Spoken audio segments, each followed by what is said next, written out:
Ciao a tutti, eccovi qui su Arden Chan. Questa è una rubrica a cui tengo particolarmente e se il mio tono non è gioioso come sempre è perché è estremamente seria. Questa rubrica si chiama Cronache di un mondo marcio.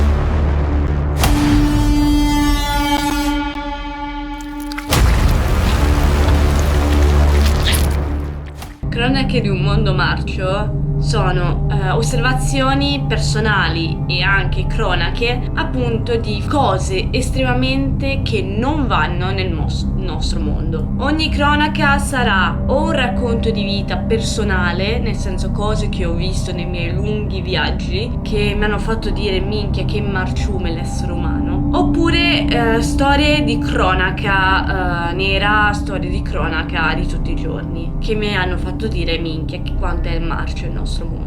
Il titolo di oggi è Gli Invisibili. Riporterò due storie di miei due viaggi, appunto, dove ho potuto vedere quanto poca umanità abbia in questo momento il nostro mondo. Davvero poca. Storia numero 1. Vado in ordine non di importanza, ma di cronologia. Qual è accaduta prima? Ero andata a Milano, sapete viaggio in tutta Italia per lavoro, perché sapete viaggio per l'Italia per lavoro, no? Faccio la fotomodella e l'attrice di cinema. E mentre ero ad aspettare il treno del ritorno da Milano, quindi stavo per ritornare in realtà a casa, avevo finito già il mio lavoro e stavo tornando a casa, c'era un signore, non anziano, avrà avuto massimo sulla 65 d'anni, che chiedeva cortesemente, davvero molto cortese, molto squisito come persona, se qualcuno poteva dargli da mangiare. Osservavo a giro, io già osservavo la scena mentre lui chiedeva se qualcuno gli dava da mangiare. Vedevi la gente così, che appena arrivava faceva così, letteralmente. Si nascondeva dietro ai telefoni, in questa maniera, pur di non affrontarlo e non affrontare il problema.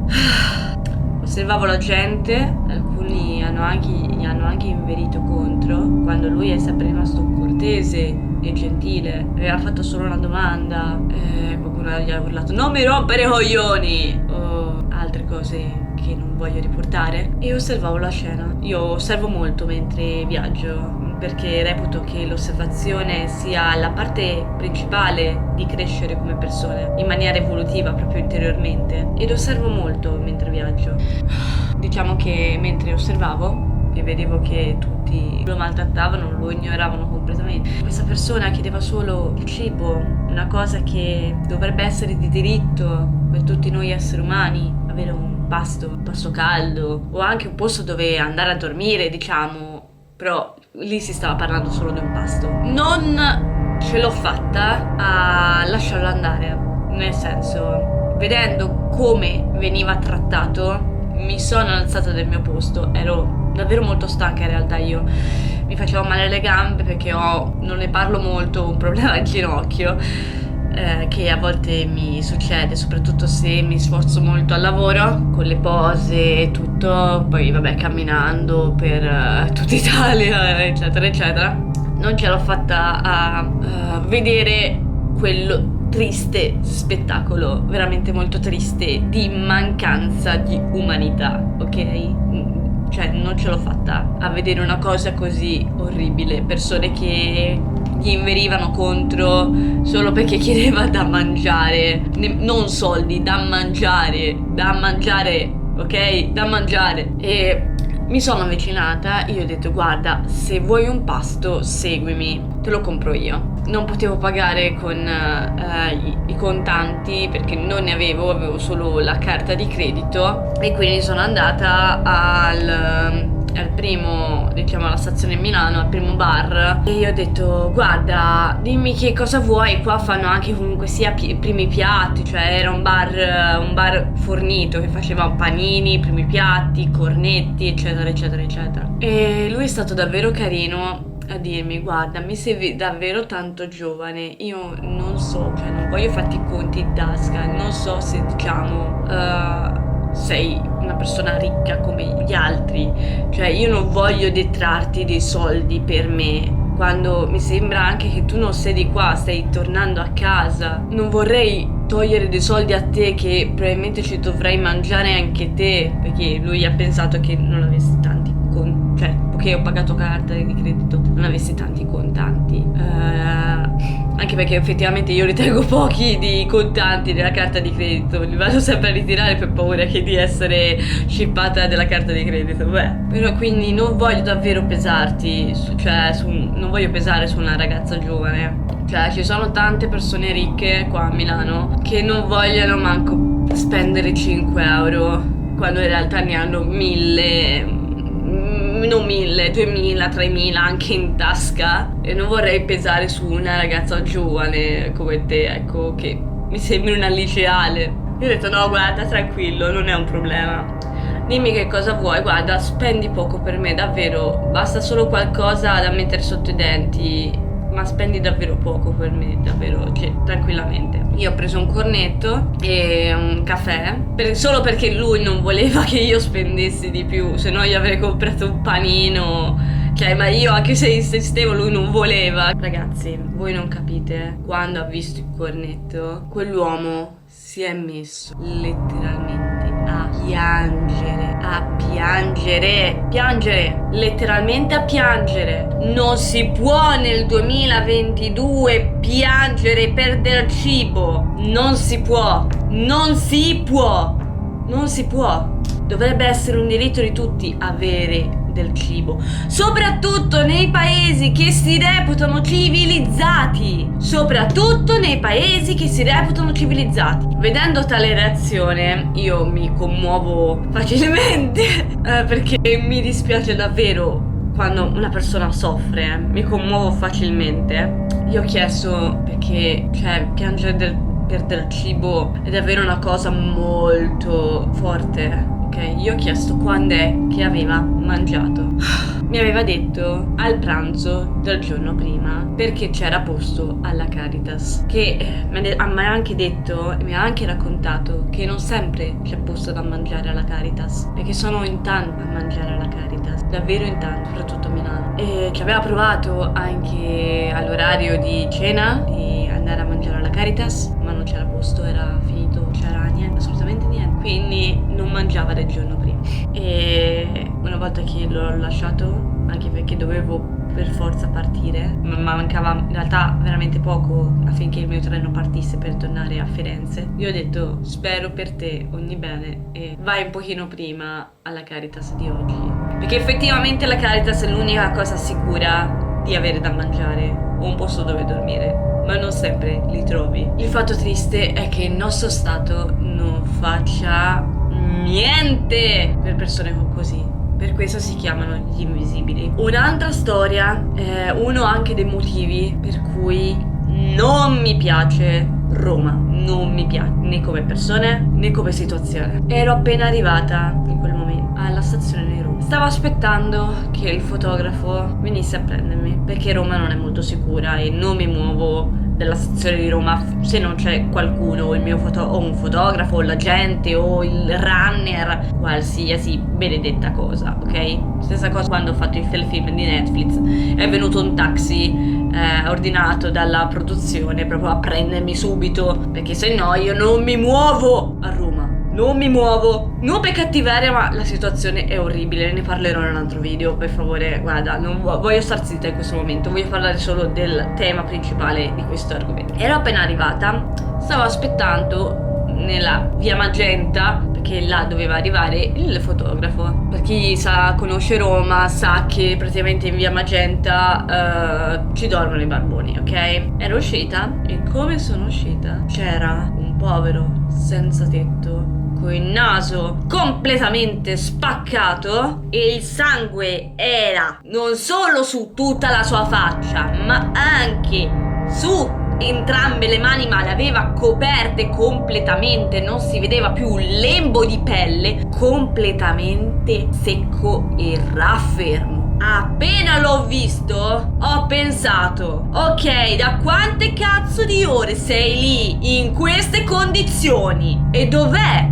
un'autoambulanza o dov'è qualcuno che si ferma per capire la situazione? Volete sapere che cosa c'era intorno a quel barbone? Il niente. La desolazione più totale. Non c'era accanto a lui nessuno per sapere se stava bene, per sapere che avesse fatto e per sapere se aveva bisogno di una turbolanza. Osservando la situazione e osservando la completa mancanza di umanità delle persone che andavano coi cellulari così davanti alla faccia per non vedere la situazione e non prenderla di mano, mi sono incazzata come una scimmia e ho chiamato subito l'ambulanza, cosa che avrebbe fatto qualsiasi persona umana degna di chiamarsi tale. Ho chiamato l'ambulanza. Volete sapere quanto ci ha messo ad arrivare? 10 minuti. 10 minuti! 10 minuti! 10!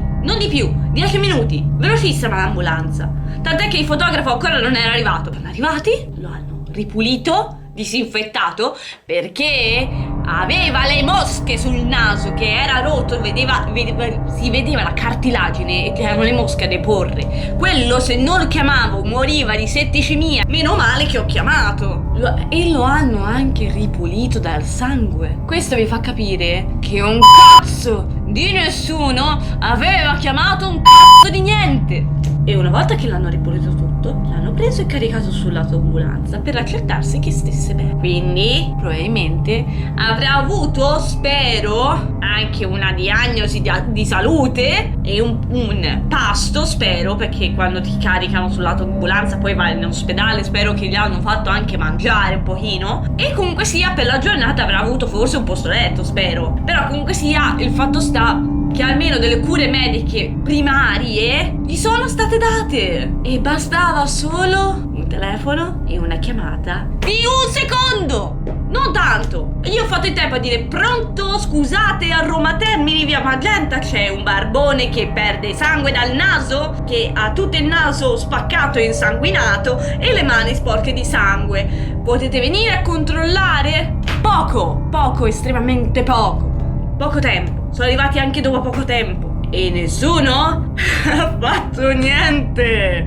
Questo per farvi capire da chissà quante ore quel povero Cristo era lì. E sapete che cosa ha fatto lui quando ha visto che ho chiamato l'ambulanza? Comunque se io sono andata anche a riferire: guarda, sta arrivando l'ambulanza, te l'ho chiamata, stai tranquillo. Io sono andata anche a riferire. Si è messo a piangere. Grazie, mi ha detto, grazie. Nessuno ha mai fatto questo per me. La gente non mi vede. Grazie di avermi visto. Se non vi fanno pensare queste storie, allora non c'è alcuna possibilità per l'essere umano di migliorare. Non è normale che qualcuno pianga per del cibo. Non è normale che qualcuno pianga perché nessuno l'ha voluto aiutare. Chiamare, non aiutare fisicamente, ma chiamare un'ambulanza. Io sono sicura che qualsiasi di voi, se si trovasse con del sangue, ferito, e non avesse possibilità di chiamare un'ambulanza in mezzo a una strada e nessuno vi chiama niente, io sono sicura che in testa vostra supplicherete ogni persona affinché vi noti, affinché chiami un'autoambulanza. Non sono solo i barboni a morire per mancanza di soccorso, sono anche molte persone in salute come me, come voi, che possono trovare qualcuno che gli faccia del male e la gente guarda, sta zitta e non chiama né la polizia né l'ambulanza, morendo per mancanza di soccorso. E è indicibile quanti senza tetto muoiono per il freddo, che è inaccettabile, ma tirando via, ok? Lo sapete quanti muoiono perché presi a sprangate, presi a calci, picchiati, e nessuno, anche se vede, fa nulla. Non chiama la polizia, non chiama l'ospedale. Siete come le scimmie. Non vedo, non sento, non parlo. Non è così che voglio vivere in un mondo. Non è così che voglio vedere il futuro per i giovani che verranno. Non è così che voglio vivere in questo mondo, dove le persone se ne fregano delle altre. Ma quando accadrà a te, spererai pure te che qualcuno se ne freghi di te. Questa rubrica appunto la faccio per cercare di vedere se le parole, se attirano molte persone, possono cambiare di poco in meglio il mondo. Dopotutto il cambiamento avviene quando ognuno di noi fa la sua parte. Io ho fatto la mia e faccio tutti i giorni la mia parte e spero con le mie parole di ispirare qualcun'altra persona che possa fare la mia parte in altri posti dove io non ci sono, dove se l'Arden non ci fosse stata a Milano quel barbone non avrebbe mangiato, dove se l'Arden non ci fosse stata a Roma quel barbone non avrebbe avuto il soccorso che meritava. Spero con le mie parole di influenzare positivamente più persone e farle capire che ognuno di noi può fare la differenza e tutti insieme si può migliorare questo mondo. Da cronache di un mondo marcio è tutto per il momento. Vorrei dirvi che non continuerà questa rubrica, ma sfortunatamente continuerà, perché il nostro mondo è davvero marcio e solo noi e chi dopo di noi può fare veramente la differenza, tutti insieme. Ciao, se volete mettete like, commentate. Se questo video verrà visto da molte persone potremmo avere la possibilità di influenzare più persone possibili, quindi se volete condividetelo. Grazie della visione.